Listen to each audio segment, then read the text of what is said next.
এক একটা সেন্টার থেকে 10টা 12টা করে লোক নিয়ে আসছে, কিন্তু পরে সেট আপ যখন করলো তখন আমাদের যেমন হচ্ছে যে একটা ডব্লিউসি, একটা রেকর্ড কিপার, 2টো 3টে দারোয়ান, তারপরে হচ্ছে পিটিপি, সুগার সেলস ক্লাব, এতগুলো পদের লোক দিয়ে একটা সেন্টারে কিন্তু 10টা স্টাফ ছিল। এখন কিন্তু একটা সেন্টারে 3টে স্টাফ আছে, 2টি স্টাফ আছে, একটাও আছে, শুধু সিআই চালাচ্ছে। এরকম ধরনের ক্ষমতাটা আপনাদের হাতে না, এটা ব্যবস্থা এটা ব্যবস্থা কিন্তু ওনারা সম্পূর্ণ দায়ভার আপনাদের আমাদের দিচ্ছে। দায়ভার দিচ্ছে কেন মামা? তারা বলছে যে আমরা চাকরি পেয়েছি তাদের হাত ধরে। তারা চাকরি পায়নি, দুইটা চাকরি না, কাজ পেয়েছি, কাজ ওইভাবে দিয়েছি যখন সুযোগ ছিল, মিলের অবস্থা ভালো ছিল, যখন মিলের অর্থনৈতিক অবস্থা ভালো ছিল। আজকে যে সরকার যে সিদ্ধান্ত নিল, 6টা মিল বন্ধ করলো, আবার 2টা সিদ্ধান্ত নিয়েছে। আর কিরকম মানে কি চালানোর জন্য 2টো 3টে সিদ্ধান্ত নিয়েছে, 2টো 3টে মিল হয়তো চলবে। এই যে সরকারি সিদ্ধান্তের বাইরে আপনি আমি তো কেউই না।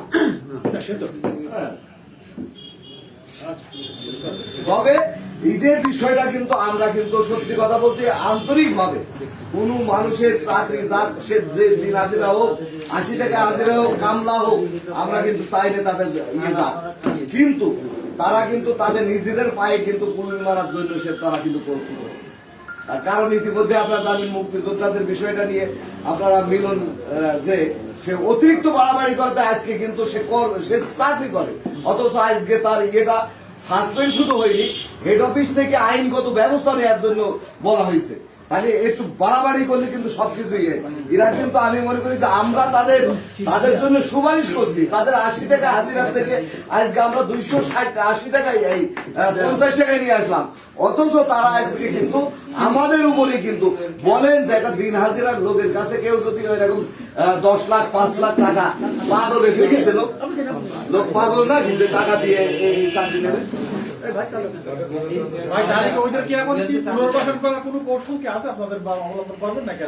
আমরা ওই যে বলছিলাম যে চেষ্টা করছিলাম বা চেষ্টা করছি, কিন্তু ওদের যে কর্মকাণ্ড তাতে করে মানুষের মানসিকতা অবস্থা কি থাকতে পারে। আমি যদি আমরা তো বললাম যে কোন পর্যায়ে আমরা পৌঁছিয়েছি, এবং আমরা এই চেয়ারম্যান সাহেব এই সপ্তাহে আসবে, তারপরই কিন্তু আমরা এমপির সাথে প্রোগ্রাম করেছি, আমাদের ওই মুক্তিযোদ্ধা কমান্ডের সাথে প্রোগ্রাম করেছি, আমরা যে ওখানে এই কাজটা সারবো। কিন্তু তার আগে যে তারা এই ঘটনাটা ঘটলো, তাহলে আমি এই 42 জনের জন্য আমি কাটবো আর আমাকে গায়ে দেবে, তাহলে আমার কি দরকার হয়েছে? এটা তো কর্তৃপক্ষ বাদ দিয়েছে, কর্তৃপক্ষের কাছে যে বুঝুক। তারা আমি জিজ্ঞেস করছি, তোমরা যেহেতু শ্রমিক স্বার্থ রক্ষার জন্য শ্রমিক সংগঠনের জন্ম পৃথিবীতে, শ্রমিক যেহেতু তোমরা শ্রমিক, তোমরা ইউনিয়নের কাছে যাওনি কেন? ওরা বলছে আমরা গিয়েছি, তারা আমাদের পাত্তা দিইনি, আমাদের কথা শুনে নিচ্ছে না। এটা অসম্ভব। আমরা এমন কোন শ্রমিক কর্মচারী পাত্তা দিই না। তারা তো আমাদের সন্তান। আমার ওর ভিতরে আমার ওর ভিতরে 2টো ভাইস্তে আছে, তারও চলে গিয়েছে। তার মানে কি? তাহলে আমি ক্ষমতায়, অথচ আমার 2টো ভাইস্তের নেই। আমার আপন ভাইস্তে আমাদের কাছে আসেনি তারা। যাই হোক, আপনি আমাদের শ্রমিক সংগঠনের বিরাট বড় নেতা, আপনার সামনে বলে আমরা ছোট করবো না, দেখেন তাদের জন্য কোনো কিছু করার জন্য না, সেটা তো তারা পাগল হতে পারে, আমরা তো পাগল না, ঠিক আছে? আমরা তো তাদের জন্য অবশ্যই চেষ্টা সবাই মিলে আমরা দেখি, খামানোর চেষ্টা করছি, আমাকে দেখে না করলেও তাদের সমস্যা এই যে এর আগে মুক্তিযোদ্ধারা করলো না, গোপনে কিছু কাজ কিন্তু ম্যানেজমেন্ট, লোকাল প্রতিনিধিরা কিন্তু কিছু করতে পারে, কিন্তু যখন ব্রডকাস্ট হয়ে যায় তখন কিন্তু আর কর্তৃপক্ষ কিন্তু আর সেটা ঘাড়ে দিতে চায় না। আপনারা বলি বিশ্বাস করবেন, রংপুর সুগার মিলে এই চুক্তি ভিত্তিকদের হাজিরা দেওয়ার কারণে বেশ কয়েকটা এমডির যে রিটায়ার্ড হয়ে গেছে, ইউসুফ শিকদারের কিন্তু নাম শিখেছে, তার হচ্ছে 16 লক্ষ টাকা। এখানে হচ্ছে যে দিলীপ কুমার এই যে এডিএম ছিল, তার হচ্ছে যে 8 লক্ষ টাকা। এই দিন হাজিরা, এই চুক্তি ভিত্তিক লোকের হাজিরা দেওয়ার কারণে তাদের কিন্তু এক একটা কর্মকর্তার কাছে কর্পোরেশন কিন্তু কেটে দিয়েছে। আজকে রিটায়ার্ড হওয়ার পরে তারা টাকা পাইল না। ঠিক এইভাবেই কিন্তু আমার এই এমপি সাহেব বলেছিল, যদি আমি ঈদের হাজিরা আমি যদি ইয়ে না পাই, আমি যদি ঈদের হাজিরা দিই, তাহলে হাজিরা এই টাকাটা আমার কাছ থেকে কাটবে। যার কারণ উনি কিন্তু আমি আপাতত এই বলে শেষ করছি। কোনো প্রশ্ন থাকলে আমার প্রেসিডেন্ট সাহেব আছে, আপনার প্রশ্ন করতে পারেন। আমি একটু কথা বলার পরে প্রশ্ন করলাম। বিসমিল্লাহির রহমানির রহিম। কেরু শ্রমিক কর্মচারী ইউনিয়ন কর্তৃক আয়োজিত আজকে দর্শনা প্রেস ক্লাবে আজকে সাংবাদিক সম্মেলনে উপস্থিত রয়েছেন কেরু শ্রমিক কর্মচারী ইউনিয়নের সংগ্রামী সাধারণ সম্পাদক তথা বাংলাদেশ শ্রমিক কর্মচারী ফেডারেশনের সম্মানিত সভাপতি উপস্থিত রয়েছেন এই কার্যকর পরিষদের ভাইস জয়েন্ট সহ সকল সদস্যবৃন্দ এবং উপস্থিত আছেন এই দর্শনা প্রেস ক্লাবের সম্মানিত সাধারণ সম্পাদক সভাপতি এবং সকল সদস্যবৃন্দ এবং প্রত্যেক পত্রিকার আমার প্রাণপ্রিয় সাংবাদিকবৃন্দ সুধীবৃন্দ, আসসালামু আলাইকুম ওয়া রাহমাতুল্লাহ। আপনারা জানেন চুয়াডাঙ্গা জেলার একমাত্র ভারী প্রতিষ্ঠান দেওয়ান কোম্পানি, এই প্রতিষ্ঠানটি দীর্ঘদিন ধরে আমাদের এই দর্শনাবাসীর এখানে আর্থিক সামাজিক উন্নয়ন কর্মকাণ্ড অব্যাহত রেখেছেন। এর মতো অবস্থায় এখানে আখ চাষি, শ্রমিক কর্মচারী, ব্যবসাদার, সাংবাদিক ভাইরা, দোকানদার, পানের দোকানদার সকলেই কিন্তু এই প্রতিষ্ঠানের সাথে আমরা জড়িত। এই প্রতিষ্ঠানটি যদি সরকারি ভ্রান্ত নীতির বা সরকারি সিদ্ধান্তের কারণে কালের বিবর্তনে প্রতিষ্ঠানগুলোদের ধ্বংস হয়ে যায়, তাহলে এই এলাকা অন্ধকারাচ্ছন্ন হয়ে যাবে, আমরা আয়ের উৎস হয়ে যাবে। এই প্রতিষ্ঠানটি সরকারের আমার মনে হয় চুয়াডাঙ্গা জেলায় সবচেয়ে বেশি যে সমস্ত ভ্যাট ট্যাক্স আমার মনে হয় কেরোয়ান কোম্পানি বেশি নেয়। এই কেরো কোম্পানি ঘিরেই চুয়াডাঙ্গা জেলা দর্শনা পৌরসভা আজকে আলোকিত। এর মতো অবস্থায় গণপ্রজাতন্ত্রী বাংলাদেশ সরকারের শিল্প মন্ত্রণালয় এই বাংলাদেশ চিনি ও খাদ্য শিল্প কর্পোরেশনের 5টি চিনি কলের মধ্যে 6টি চিনি কল এই মাড়াই মৌসুম বন্ধ ঘোষণা করেছে। এই মাড়াই মৌসুম শেষে আরো 2টি বন্ধ ঘোষণা করবেন। এই অঙ্গীকারে মাননীয় প্রধানমন্ত্রী রাষ্ট্রপতির স্বাক্ষরিত কাগজ আমাদের মাঝে পৌঁছে গেছে। এর মতো অবস্থায় ওই 6টি চিনি কলের শ্রমিক কর্মচারী আখচাষীরা আন্দোলন করেছে, সংগ্রাম করেছে যে প্রাণের প্রতিষ্ঠানগুলি যাতে আমরা রক্ষা করতে পারি, কিন্তু আমরা পারি নাই। এর মতো অবস্থায় সেই সমস্ত প্রতিষ্ঠানের, শিল্প প্রতিষ্ঠানের, চিনি কলের যারা দৈনিক হাজিরায় চুক্তিভিত্তিক কানামানা, সিজনাল, পার্মানেন্ট এবং পার্মানেন্ট, তাদেরকে এখনো তারা সরকার কিন্তু বা মন্ত্রণালয় কল করে নাই, তারা হাওয়াও করে কেন্দ্রে আছে। এর মতো অবস্থায় আমাদের কেরোয়ান কোম্পানিতে কিছুদিন আগে একটা ঘটনা দেখতে পেরেছেন যে 3 তারিখে এবং 6 তারিখে যে সাংবাদিক সম্মেলন এবং আজকে যে মানববন্ধন করেছে, তারা আমাদেরই সন্তান, আমাদেরই ভাই, আমরাই তাদের দিয়েছি। কিন্তু এই ক্ষমতায় আছি মাসুদ বয়স 3 টার্মের মধ্যে 3 দুগুণে 6 মায় মৌসুম, তার মধ্যে 5 মায় মৌসুম অতিবাহিত হয়েছে, 6 মায় মৌসুম চলমান। তাহলে 5 মায় মৌসুমে আমরা তাদেরকে ভালোবাসলাম, সবকিছু কাজে যোগদান করালাম, তাদের হাজিরে বাড়ালাম, তারা আমাদের কলিজার টুকরো। আমরা কিন্তু যদি আমাদের উদ্দেশ্যই খারাপ থাকতো, তাহলে আমরা প্রথমে এসেই আমরা তাদেরকে মাইনাস করতে পারতাম, যেহেতু তারা সেটআপের বহির্ভূত। এর মতো অবস্থায় গভর্নমেন্ট সিদ্ধান্ত নিয়েছে লুসেস যেগুলো কনসাল্ট আছে বা লোকসারি প্রতিষ্ঠান, গভর্নমেন্ট চিনি কলগুলো বন্ধ করে দেবে এবং এইগুলাকে নাকি যে করে রাখবে, আপগ্রেড করে লাভজনক অবস্থায় সৃষ্টি করবে। এর মতো অবস্থায় বলেছে সেটআপের বহির্ভূত যে সমস্ত, আমি তাদেরকে রাখতে পারবো না। ঠিক এই লোকসানি প্রতিষ্ঠানকে লাভ করার জন্য সরকারের নানান পরিকল্পনা, সিদ্ধান্ত গ্রহণ করেছে ইতিমধ্যে। সেগুলো আপনারা পেপার পত্রিকায় আমাদের যে আন্দোলন, এগুলো আপনারা দেখেছেন, তার মধ্যে আমরা কিন্তু আপনাদের মাঝে আমরা তুলে ধরেছি। ঠিক এর মতো অবস্থায় এখন যে ব্যবস্থাপনা কর্তৃপক্ষ রয়েছে, কর্পোরেশন এবং মন্ত্রণালয়ের চাপ যে সেটআপ এই লোকসানি কমানোর জন্য সেটআপের বহির্ভূত কোন শ্রমিক কর্মচারী অথবা জনবল বা দৈনিক হাজিরায় আমরা রাখবার। ইতিমধ্যে বড় দুঃখের বিষয়, পরিতাপের বিষয়, আমাদের কেরোয়ান কোম্পানিতে একটা এক্সপেরিমেন্ট ফার্ম সহ 9টি মোট 8টি ফার্ম, 9টি ফার্ম রয়েছে। এই ফার্মে যে সমস্ত আমরা ইক্ষু রোপণ করে থাকি, তাদেরকে রক্ষণাবেক্ষণের জন্য সেই ইক্ষুকে দৈনিক হাজিরায় পাহারাদার হিসাবে কিছু গরিব দুঃখী শ্রমিক কর্মচারী, তাদের শ্রমিক কর্মচারী বলা যাবে না, কিছু গরিব দুঃখী মানুষকে বিভিন্ন সময় আমরা হোক বিভিন্ন মেয়াদের সুপারিশে বা ম্যানেজমেন্টের সুপারিশে সেখানে তারা 250 টাকায় কর্মরত ছিল। কিন্তু কি ভাগ্যের কি নির্মম বা নির্মল পরিহাস, সেই পরিহাসের বিনিময়ে মন্ত্রণালয় থেকে এমন এক অর্ডার দিল, তাতে করে 450 কোটি টাকা গত মাড়াই মৌসুমে ফার্মে লস হয়েছে।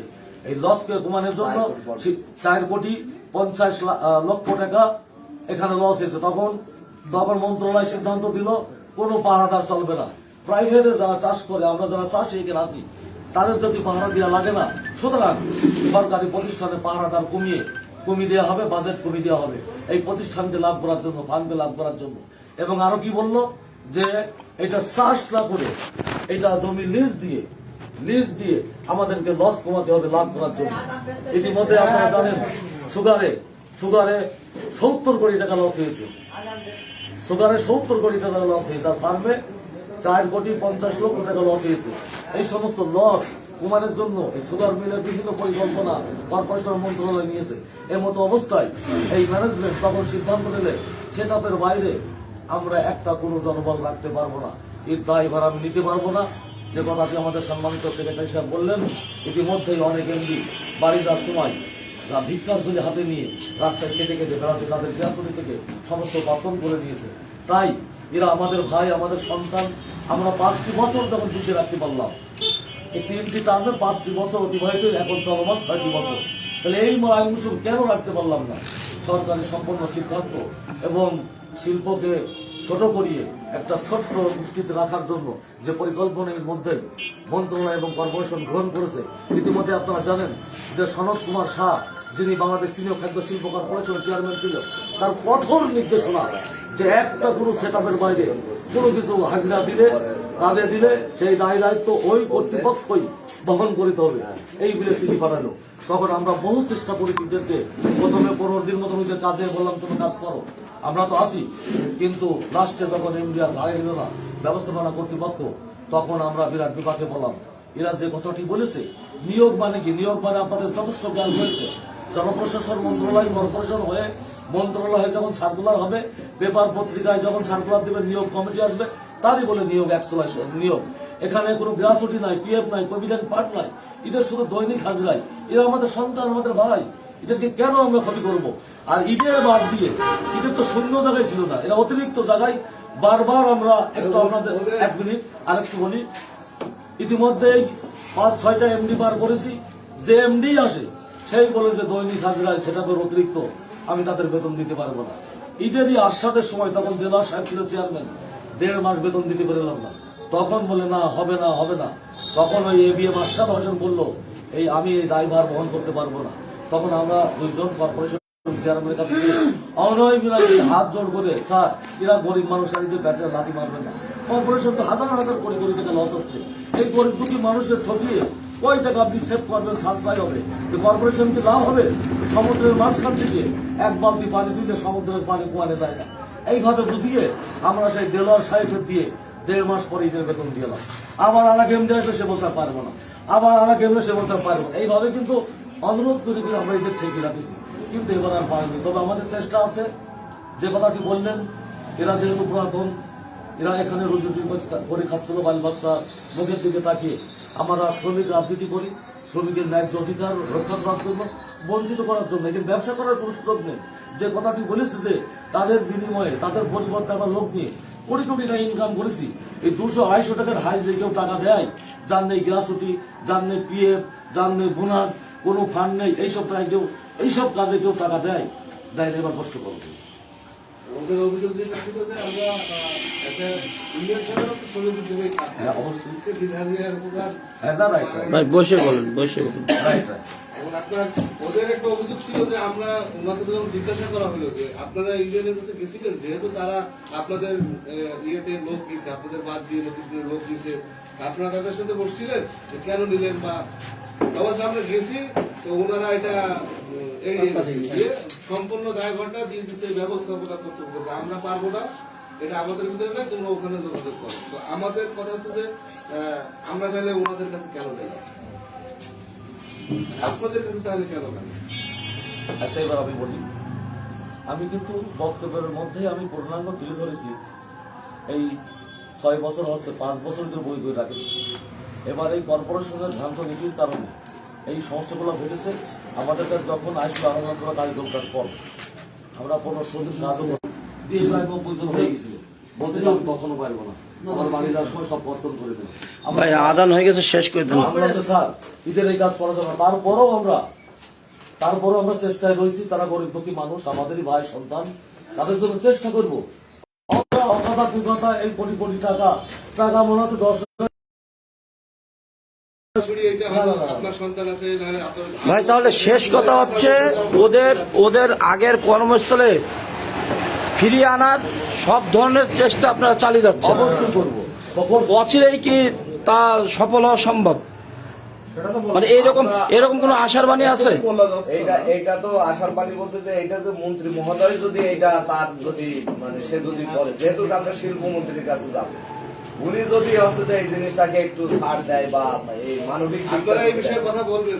হ্যাঁ বলবো, আবার চেয়ারম্যান আসছে, ওনার সাথে হয়তো আমরা আলাপ করবো। তাহলে আজকের মতন ছোট ভাই একটু বলে শোনা।